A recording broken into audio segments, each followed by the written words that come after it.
All right, this is hard because this is my favorite topic. It's my favorite topic in business. I love teaching entrepreneurship and helping people monetize their passion. So you're gonna get it all in a handful of slides. All right. So just entrepreneurship, what it is, and why folks take that challenge.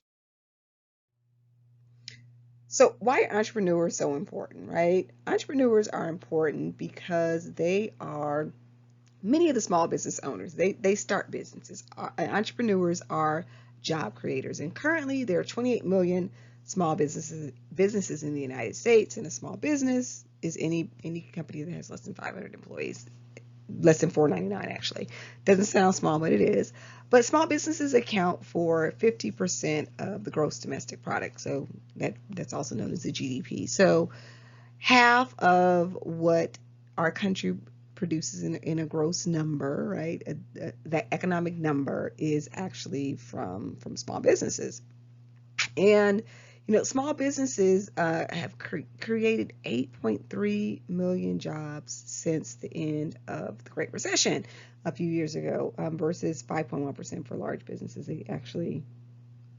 They've created less for a whole host of reasons. That's another class. But 62% of all those jobs were created by small businesses, so they were created by entrepreneurs. And you know those jobs that are created are everything from a sample maker, right, that hires two people to sew for them, to a place like Lululemon that's opening stores left and right. So entrepreneurs are really important for that reason, because they're job creators. And if your interest is to start your own business, you're going to be a job creator. And whether you hire someone directly or you provide them a job through them working for your business. And I say that, if you are a designer and you have a sample maker, or if you are um, even if you thrift, right? You thrift and you have somebody that, you pay to be a model on your page, or that you pay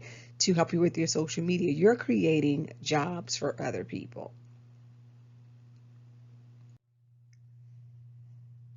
So in order to do that, you do have to have a special mindset. So, entrepreneurs are special people, because what entrepreneurs do is they take on the risk of owning a business, and they take on the risk. They also take on the reward, but they take on that risk. So in order to do that, there are some components that you just have to have in your personality, and one of those is that tolerance of uncertainty. The average new business either succeeds or doesn't succeed in the first 18 months, right? So you have to be unsure what the next day is going to bring. And the crazy part is big businesses have these issues too, but entrepreneurs, when they're first starting off, have that bigger challenge, right? The other thing is you have to have a vision. And one of the hardest things for entrepreneurs is for them to see what other people can't, right? So you have an idea, you have a vision, you have a goal, and for you to stick to that goal no matter what people tell you. Sometimes people tell you, well, you can't do that, you're not smart enough, or you don't know enough about that to do it. But you have to have that vision, and you have to be able to share that vision and stick by that vision, even if people tell you you can't make it, right? So when I teach the entrepreneurship class, when I taught that class, when I was in the business department, more than once I had students say, Professor Johnson, I don't know, this is a good idea. And I'm just like, are you passionate about it? Then it's a good idea, right? There's no such thing as a bad idea. It's just how you execute it, how you stick with it, what you do with it, how you work on it, how you live it, how you breathe it, right? Think about Amazon. Amazon started as an online book selling business. And look at where they are now, right? 1996, they started selling books online. And where they are now is definitely not where they intended to be, but they had the vision that at least in the book selling business, they were going to be different, right? Again, you have to be self-reliant.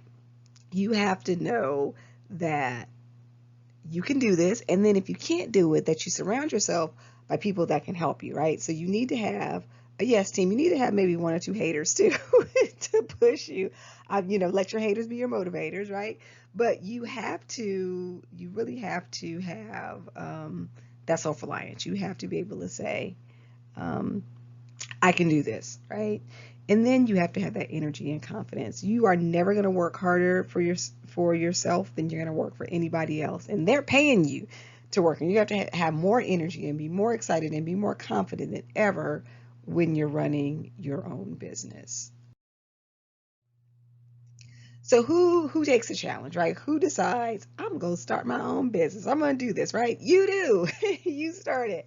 But oddly enough, the folks that really take the entrepreneurial challenge are people in an older group, right? The 55 to 64 age group. And there's a couple reasons, right? They have greater experience usually in the area that they're going to start their business in. They have greater, financial, economic resources. They have more expertise.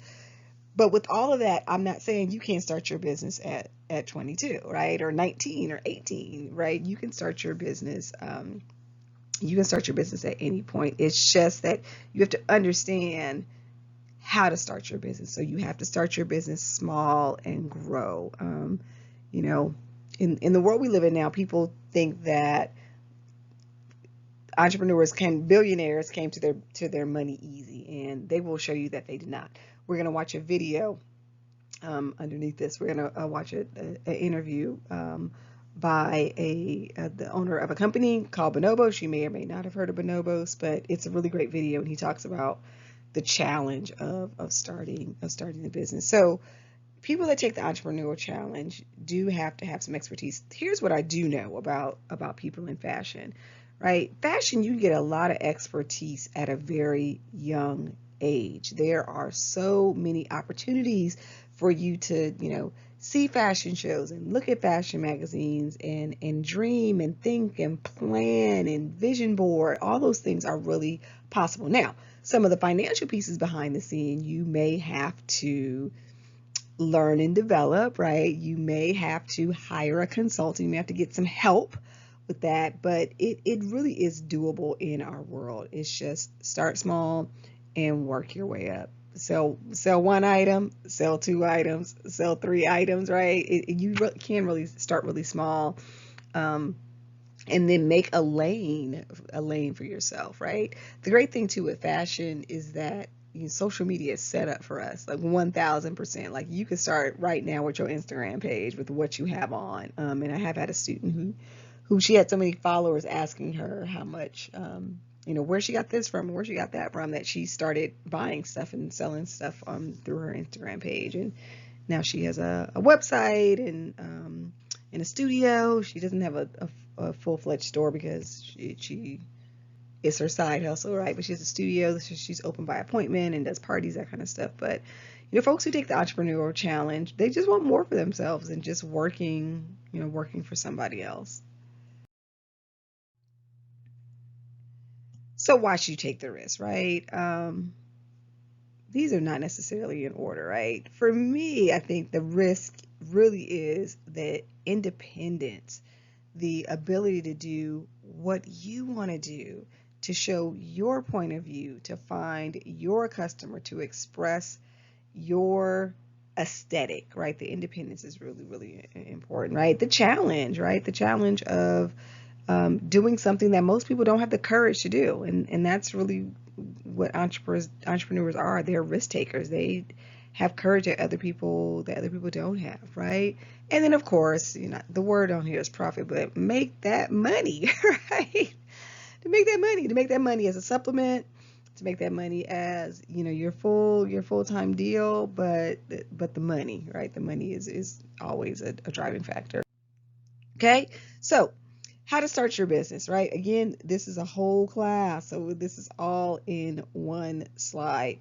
You're more than welcome to come to the visiting hours and we can talk about some of these things. But first thing you need to do is find something that other people don't have, right? It's either remember in the first slide we talked about that diversity and competition, right? So is it price? Is it innovation? Is it quality? What's the thing? Find that problem or need. Do your research, understand who your customer is. Sorry, grammatically incorrect.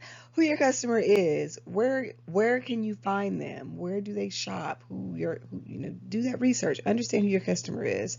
So when you have your product, um, you're doing the best to get the product to them. Okay. Test. You should have a trusted group of friends that you can test your ideas out on.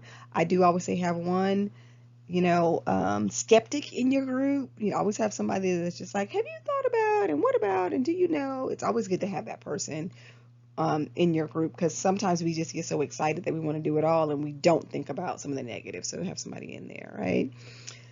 Don't wait. Don't wait. When I teach the entrepreneurship class, I tell my students on the first day of class, you can start your business with $1,000 in a car. And then I say, you don't need $1,000 and you don't need a car, right?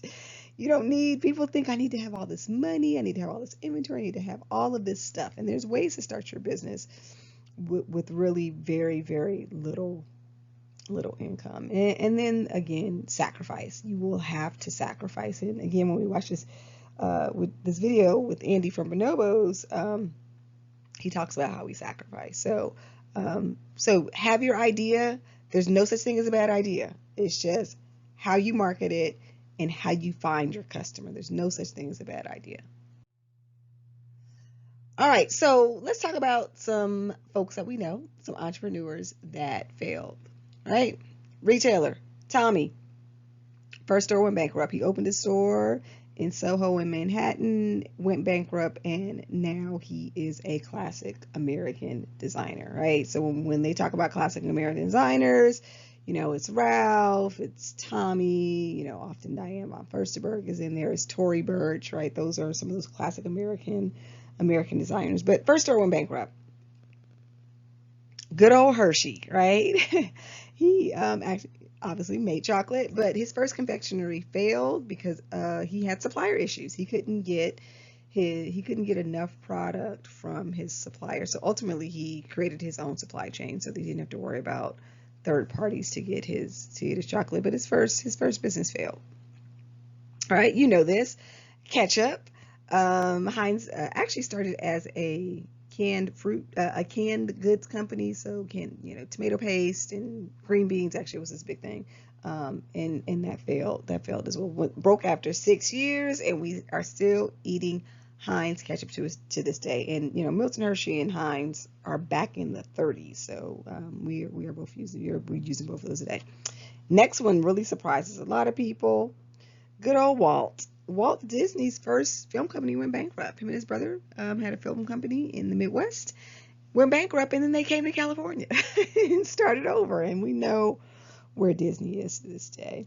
And last, right, Henry Ford, the creator of the assembly line, first two car companies went bankrupt. He had a whole host of lawsuits that were filed against him, and one of the most successful companies in the world. Now, don't get me wrong, Ford had some issues, but really changed how production happened in our country, but still went bankrupt. So why do I have this slide in here, right? So as an entrepreneur, you have to understand that there are challenges that you're going to come up against. And just because you have failures doesn't mean that you won't have successes in the future, as long as you learn from those failures. I don't even want to call them failures, those bumps in the road, those learning lessons. As long as you learn something from it, can never go wrong. They will serve you well in the future. So after this video, we're going to scroll down a little bit and you're going to watch a video about bonobos.